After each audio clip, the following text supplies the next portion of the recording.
जय हिंद फ्रेंड्स, हम आप लोग के सामने आज इंटरमीडिएट यानी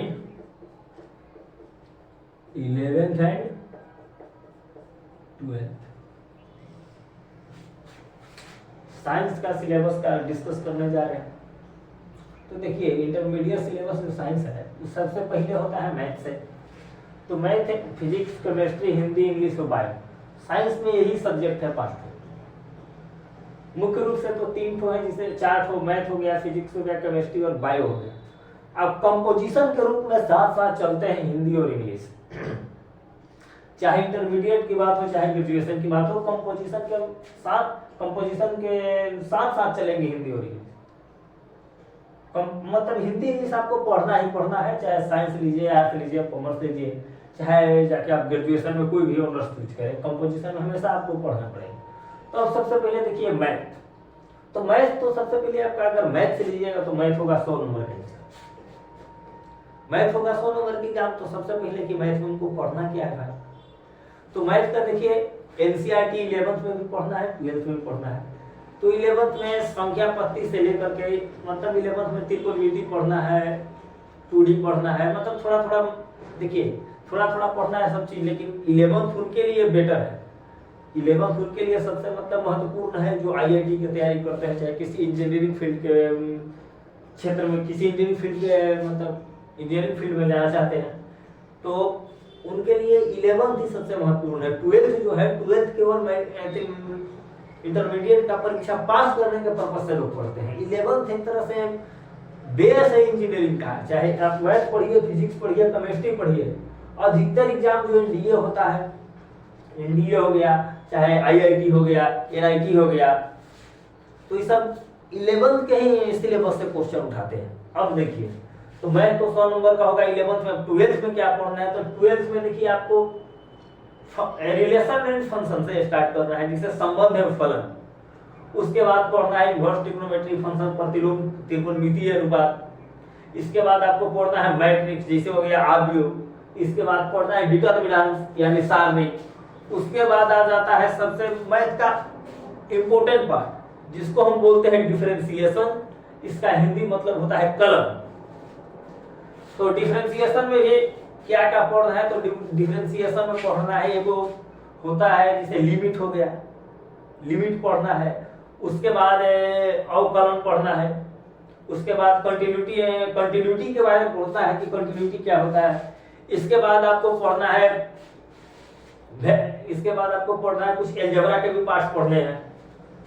जैसे एलजेब्रा में आ गया, एलजेब्रा में मुख्य रूप से डिटरमिनेंट्स हो गया और मैट्रिक्स हो गया, इनवर्स ट्रिग्नोमेट्री फंक्शन हो गया और रिलेशन फंक्शन हो गया। ये सब अलजेब्रा के पार्ट है। इसके बाद एक तो आता है कैलकुलस, जो हम आपको बताएं कैलकुलस मतलब कलन होता है। कैलकुलस में पहला पार्ट पड़ता है डिफरेंशिएशन। इसका कुछ टॉपिक हम आप लोग के सामने आगे चर्चा कर चुके हैं। तो डिफरेंशिएशन अगर पढ़िएगा, तो अगर डिफरेंशिएशन पढ़िएगा तो डिफरेंशिएशन का सबसे पहले मतलब समझिए डिफरेंशिएशन होता क्या है। तो डिफरेंशिएशन का मतलब होता है अवकलन। यानी कोई भी क्वेश्चन दे देगा, बोलेगा कि इसको अवकलित करें, यानी इसमें dy बराबर dx, यही सब पढ़ना है मुख्य रूप से। अब देखिए, इसके बाद जो चैप्टर आता है उसको बोलते हैं इंटीग्रेशन। इसके बाद जो चैप्टर आता है उसको बोलते हैं इंटीग्रेशन। ये हो गया अवकलन, वो हो गया समाकलन। तो अवकलन और समाकलन में एक संबंध हमेशा रहता है कि देखिए, अवकलन जो है वो समाकलन के जस्ट मतलब उल्टा चलता है। अवकलन को उल्टा कहिए कि समाकलन चलता है, समाकलन को उल्टा अवकलन चलता है। अगर इंग्लिश में कहिए तो इसको बोलते हैं कि just inverse process of differentiation and integration, यानी एक दूसरे के बीच में वही संबंध है। अगर देखिए डिफरेंशिएशन का होता है सबसे सिंपल एक तरह समझिए कि dy बटा dx, तो इसमें भी dy बटा dx रहेगा, लेकिन इंटीग्रेशन इनटू dy बटा dx, यही इन दोनों में मुख्य अंतर है। उसके बाद आपको पढ़ना है संख्याकी पढ़ना है, 3D पढ़ना है। इसके बाद आ जाइए फिजिक्स में। तो मैथ का हम बता दिए, फिजिक्स भी 11th का अलग होता है, 12th का अलग होता है। 11th में लगभग 4 या 5 पार्ट पढ़ना है, 5 पार्ट 12th में पढ़ना है। तो 12th का सबसे पहले हम आपको सिलेबस आप लोग को बता रहे हैं कि 12th में क्या क्या पढ़ना है। तो फिजिक्स में देखिए 12th में 5 गो खंड है। पहला जो खंड है, पहला को बोलते हैं इलेक्ट्रोस्टैटिक्स, जिसको बोलते हैं स्थिर वैद्युतिकी। दूसरा हो गया इलेक्ट्रॉनिक, यानी जिसको विद्युत बोलते हैं। इसके बाद आ गया मैग्नेटिज्म आ गया, तीसरा पार्ट। चौथा पार्ट आ गया तरंग के बारे में पढ़ना है, उसका इंग्लिश थोड़ा, हाँ तरंग के बारे में पढ़ना है, वेव के बारे में पढ़ना है, यानी वेव के बारे में पढ़ना है। प्रॉपर्टी तो वेव क्या है, वेव कितने प्रकार के होते हैं, जैसे अल्फा रे पढ़ना है, बीटा रे पढ़ना है, गामा रे पढ़ना है, इसका कहाँ उपयोग होगा। उसके बाद सबसे अहम आता है 12th के फिजिक्स में सबसे अहम पार्ट है, वो है ऑप्टिक्स। ऑप्टिक्स का मतलब होता है प्रकाश की। इसका भी दो पार्ट है, पहला है रे ऑप्टिक्स जिसको बोलते हैं किरण प्रकाश की, और दूसरा है वेव ऑप्टिक्स जिसको बोलते हैं तरंग प्रकाश की। इसके बाद जो पढ़ना है मॉडर्न पढ़ना है। मॉडर्न में जैसे पीएनपी ट्रांजिस्टर, एनपीएन ट्रांजिस्टर है, यही सब के बारे में पढ़ना है। और सबसे लास्ट में पढ़ना है कम्युनिकेशन सिस्टम। ये हो गया फिजिक्स का। अब देखिए केमिस्ट्री में भाई क्या क्या पढ़ना है और कैसे कैसे पढ़ना है। तो देखिए केमिस्ट्री 11th में भी 5 गो या 6 गो पार्ट है, और अब मुख्य रूप से तो 11th 12th में 3 ही पार्ट है। जैसे मान के चलिए कि फिजिकल केमिस्ट्री हो गया, यानी भौतिक रसायन। दूसरा हो गया इनऑर्गेनिक केमिस्ट्री, यानी अकार्बनिक रसायन, और तीसरा हो गया ऑर्गेनिक केमिस्ट्री। वही 11th में पढ़ना है, वही 12th में पढ़ना है। पार्ट सेम रहेगा, केवल चैप्टर आपको अलग हो जाएगा। जैसे मान के चलिए 12th में आइएगा तो 12th में भी 3 पार्ट पढ़िएगा। पहला हो गया फिजिकल केमिस्ट्री।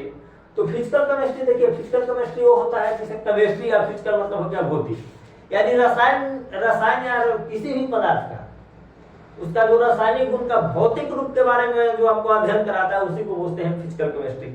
इसके बाद आ गया इनऑर्गेनिक केमिस्ट्री। तो इनऑर्गेनिक केमिस्ट्री में उसी को बोलते हैं केमिस्ट्री का वैसा भाग, यानी रसायन विज्ञान का वैसा भाग जिसमें आपको किसी भी पदार्थ के अकार्बनिक गुणों के बारे में बताता है। और तीसरा हो गया कार्बनिक रसायन। तो कार्बनिक का तो मतलब समझिए कोई होंगे, यानी ऐसा पदार्थ जिसमें कार्बन की मात्रा विद्यमान हो, वही पढ़ना है। अब देखिए इंग्लिश और हिंदी का क्या मतलब इसमें योगदान है। तो इंग्लिश और हिंदी देखिए, हिंदी भी 100 नंबर का पढ़ना है। इसका भी 2 खंड है, एक तो कविता है और दूसरा है प्रोज और पोएट्री बोलते हैं, कविता और कहानी। इंग्लिश में भी वही पढ़ना है। इंग्लिश में देखिए, इंग्लिश में भी 2 पार्ट हो गए, इसमें भी 2 पार्ट हो गए। अगर हिंदी पढ़िएगा तो हिंदी में 2, एक तो है बुक, एक तो अगर हिंदी में पढ़िए तो हिंदी ग्रामर हो जाएगा। इसमें भी अगर बुक के बारे में कहें तो बुक हो जाएगा, और प्लस इंग्लिश ग्रामर। तो अब देखिए बुक में तो आपको प्रोज और पोएट्री पढ़ना है। इंग्लिश ग्रामर में क्या पढ़ना है, तो इसमें हिंदी में पढ़िए तो संधि हो गया, समास हो गया, यही सब मुख्य रूप से प्रत्यय क्या होता है, उत्तर क्या होता है, यही सब पूछेगा। अगर इंग्लिश पे बात किया जाए तो इसमें भी प्रोज और पोएट्री हो गए। और इंग्लिश में खास करके देखिए, इंग्लिश क्योंकि हम पढ़े हैं तो आप लोग के सामने अपना नॉलेज शेयर करते हैं कि क्या क्या पढ़े थे। तो जैसे इंग्लिश में आपको पढ़ना होगा, तो इंग्लिश में चाहे आप साइंस से लीजिए, आर्ट्स से लीजिए, आप कॉमर्स लीजिए, तो इंग्लिश का जो हिंदी और इंग्लिश का जो सिलेबस है ना, वो तीनों के लिए सेम है। चाहे साइंस है, आर्ट्स है या कॉमर्स, तीनों के लिए सेम चलता है सिलेबस। जिसे देख लीजिए का आप पढ़ना है इंग्लिश में, हिंदी तो चूंकि हमारा उस समय इंटर में 50 नंबर था, अब तो 100 नंबर मतलब कंपलसरी कर दिया है। हम लोग समय था कि 150 नंबर का, जो साइंस है इंग्लिश ठीक ठाक है तो 150 नंबर का ले सकते हैं, 50 नंबर हिंदी ले सकते हैं। अब तो ये अपॉर्चुनिटी भी खत्म हो गई। तो देखिए इंग्लिश में पढ़ना क्या है, तो बुक में तो पढ़ना है जिसे मान के चलिए मिलान करे राइटर के नाम, वो लेसन का नाम।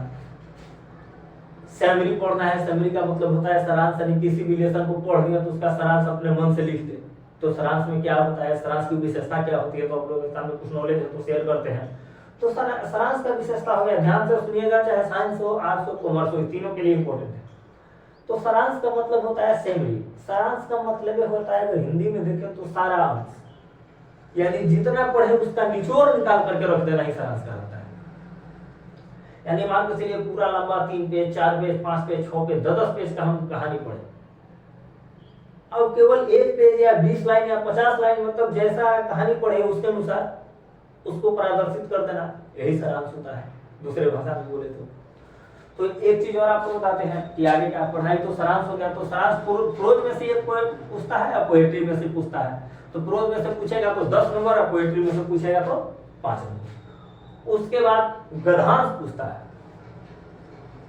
गद्यांश का मतलब हो गया इंग्लिश में कहते हैं उसको सेगमेंट, स्टैंडर्ड भाषा हो गया सेगमेंट। यानी मान के चलिए कि 10 लाइन का कोई दे देगा कहानी और उसका आंसर लिखना रहेगा, बोलेगा कि अपने मतलब मन से इसका सार्थक शीर्षक प्रदान करें। ये गद्यांश हो गया। बुक क्वेश्चन में क्या है, एक क्वेश्चन आंसर हो गया। इसके बाद कहानी या कविता का लाइन दे देगा, जिसे sweetest love I don't go Jordan साहब का लिखा हुआ है, दिस होल्डर है, Indian civilisation culture Mahatma Gandhi का है, Bharat is my home, Bharat is my home doctor Zakir Hussain का है। तो सारांश लिखते समय एक चीज का ध्यान देंगे कि कोई भी कहानी पढ़े तो उसका शीर्षक क्या था, उसका राइटर कौन थे, राइटर की उपलब्धियां क्या है, मतलब कौन कौन सा बुक लिखे, कौन कौन सा सेमिनार अटेंड किया, यानी समाज को अपना ज्ञान किस रूप में वो दे गए, अब अंत में कहां मर गए, यानी उनका डेथ कहां हुआ, प्लेस ऑफ डेथ और बर्थ ऑफ डेथ। यही दो चीज 3 चीज मायने रखता है। तो सारांश बता दिए, फिगर्स बता दिए। अब चलिए ग्रामर के पोर्शन की ओर आप बोले चलते कि ग्रामर में क्या पढ़ना है। तो ग्रामर में इंटर में तो ज्यादा कुछ नहीं पढ़ना है। पहला हो गया वॉइस, एक्टिव से चेंज करने के लिए पैसिव में देगा, चाहे पैसिव से चेंज करने के लिए एक्टिव में देगा। उसके बाद होते हैं नरेशन। तो नरेशन देखिए, नरेशन एक तरह से क्या है कि नरेशन में टू दैट बहुत सारे वर्ड लगे हैं, तो उन्हीं को हटा के मतलब कि उसको नरेशन में चेंज करना होता है। तो नरेशन में भी अगर वॉइस पढ़े रहिएगा तो नरेशन में बहुत मदद करता है, क्योंकि वॉइस का ही रूप नरेशन में चलता है। कोई कोई ऐसा शब्द है क्रिया है करता है, कुछ कुछ को हटा करके कोई बात जोड़ करके हम उसको बनाते हैं। अब नरेशन के बाद क्या क्या पढ़ना है, तो मुख्य रूप से एंटोनियम्स पढ़ना है, 1 नंबरिया में पूछ लेता है ऑब्जेक्टिव में। उसके बाद एंटोनियम्स पढ़ना है, सिनोनियम्स पढ़ना है। अब देखिए ग्रामर में सबसे कोई इंपॉर्टेंट पढ़ना है तो थोड़ा बड़ा स्पॉटिंग एरर पढ़ना है, क्योंकि स्पॉटिंग एरर आपको कंपटीशन के भी फील्ड में पूछता है।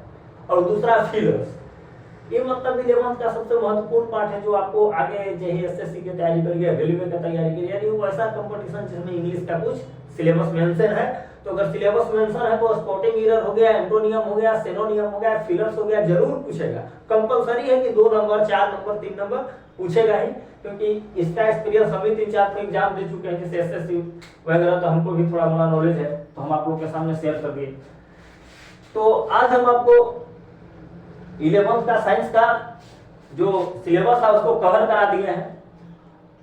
इसके बाद हम आप लोग को बता देते हैं कि साइंस में मुख्य रूप से कौन कौन सा बुक पढ़ाएंगे।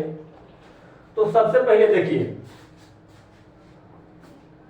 जो 11th में पढ़ रहे हैं, 11th में तो सब्जेक्टिव पढ़ाएंगे और ऑब्जेक्टिव के पर्पज से हम एक किताब को हल कराएंगे जिसका नाम है मैथमेटिक्स फॉर एनडीए और NA, national difference academy and national academy. Asian publication का बुक है, आर.एस. अग्रवाल राइटर है इसका। तो आर.एस. अग्रवाल एशियन का बुक अब बताते हैं इसका, 1 मिनट पहले बता देते हैं कि फिजिक्स किस बुक से पढ़ाएंगे। बुक से छोड़िए फिजिक्स से, तो हम अपना मैथ और फिजिक्स का कंटेंट तैयार करके रखते हैं, खुद मेरा पढ़ा हुआ नोट्स है, सब चीज है। तो मतलब एक तरह कही कि हर एक चीज का कंटेंट हम बना करके रखे हैं कि क्या पढ़ना है, कौन सिलेबस में कितना पढ़ना है। आप लोग को जैसे ही चैप्टर स्टार्ट करेंगे, इलेक्ट्रोस्टैटिक्स आज स्टार्ट किए थे, तो इलेक्ट्रोस्टैटिक्स का खंड आप लोग के देखने में सुविधा हो, इसके वजह से हम क्लास को अपने रिकॉर्ड करके यूट्यूब पर डाल दिए हैं। और देखिए फिजिक्स 12th में हम पढ़ाएंगे जो फिजिक्स जो वेली इंडिया मतलब एजुकेशन का है, एडिशन का है, सॉरी वेली इंडिया एडिशन का है। ये मतलब एक तरह से देखिए कि विदेशी राइटर का बुक है, ये खास करके पूछेगा आपको फिजिक्स। देखिए फिजिक्स जो है वो डेविड रॉट और केनास लिखे हैं। ये देखिए एक तरह से कैलिफोर्निया यूनिवर्सिटी का बुक है। तो फिजिक्स हो गया, मैथ हो गया। तो देखिए मैथ में फिजिक्स में क्या क्या पढ़ाएंगे, तो फिजिक्स में सबसे पहले मैथ पढ़िए, फिजिक्स पढ़िए, एनसीईआरटी जरूर कवर कराएंगे, क्योंकि एनसीईआरटी जितने भी मैथ का जितने भी एनसीईआरटी सिलेबस के इर्द गिर्द घूमता है, चाहे सीबीएसई हो या एनसीईआरटी, तो हिंदी मीडियम के लिए हिंदी एडिशन का एनसीईआरटी और सीबीएसई मीडियम से जो सीबीएसई से है उनके लिए इंग्लिश एडिशन का एनसीईआरटी सबसे पहले हम आप लोग के सामने उसको हल करवाएंगे। तो देखिए एनसीईआरटी एक तरह से बैकबोन है। मैथ का कोई भी बुक पढ़िएगा तो एनसीईआरटी अगर पढ़ लीजिएगा ना तो उसमें आपको एनसीईआरटी में मान के चलिए टॉपिक पढ़ना है और जो मतलब कि दूसरा अदर बुक बनाइएगा राइटर का, जैसे आर.डी. शर्मा हो गए, उसके बाद आर.एस. अग्रवाल हो गए, बहुत सारे राइटर हैं। फिर एक तो है ललित करके कुछ है, उन्हीं का बहुत बढ़िया किताब आता है। तो देखिए एनसीईआरटी पढ़ लीजिए, मैथ पढ़िए, फिजिक्स पढ़िए। एनसीईआरटी से आपको ऑब्जेक्टिव भी सब क्लियर हो जाएगा, सब्जेक्टिव भी क्लियर हो जाएगा। और मैथ हो गया, फिजिक्स हो गया और केमिस्ट्री। एनसीईआरटी के साथ साथ जो बुक आपको बता रहे हैं डीए वाला, ये एडवांस में हम चलाएंगे। इसके बाद फिजिक्स एडवांस भी पढ़ाएंगे, जो आगे चल के आपको एक लेवल देता हो ऐसा फिजिक्स और मैथ हम आप लोग के सामने रखेंगे। दूसरा देखिए मैथ और फिजिक्स पढ़ाएंगे। केमिस्ट्री में अगर हो सकता है, केमिस्ट्री तो ऐसे हम पढ़ाते नहीं है, अगर केमिस्ट्री में हो सकता है तो कुछ पार्ट जैसे फिजिकल हो गया, इनऑर्गेनिक का कुछ पार्ट हम आप लोग के सामने रखेंगे। तो मैथ, फिजिक्स, केमिस्ट्री और इंग्लिश का भी कुछ पार्ट हम आप लोग को पढ़ा देंगे। तो वीडियो को देखें, शेयर करें, लाइक करें और कमेंट में जरूर बताएं कि वीडियो कैसा लगा। तो जय हिंद।